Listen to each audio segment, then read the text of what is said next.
اور وہ وقت بھی یاد کرو جب موسیٰ نے اپنی قوم کے لیے پانی مانگا تو ہم نے کہا اپنی لاٹھی پتھر پر مارو، چنانچہ اس پتھر سے 12 چشمے پھوٹ نکلے۔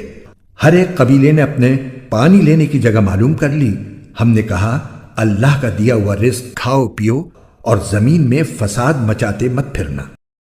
اور وہ وقت بھی جب تم نے کہا تھا کہ اے موسیٰ ہم ایک ہی کھانے پر صبر نہیں کر سکتے، لہٰذا ہماری خاطر اپنے پروردگار سے مانگیے کہ وہ ہمارے لیے کچھ وہ چیزیں پیدا کرے جو زمین اگایا کرتی ہے، یعنی زمین کی ترکاریاں، اس کی ککڑیاں، اس کا گندم، اس کی دالیں اور اس کی پیاز۔ موسیٰ نے کہا جو غذا بہتر تھی کیا تم اس کو ایسی چیزوں سے بدلنا چاہتے ہو جو گھٹیا درجے کی ہیں؟ خیر، ایک شہر میں جا اترو تو وہاں تمہیں وہ چیزیں مل جائیں گی جو تم نے مانگی ہیں۔ اور ان یہودیوں پر ذلت اور بے کسی کا ٹھپا لگا دیا گیا اور وہ اللہ کا غضب لے کر لوٹے۔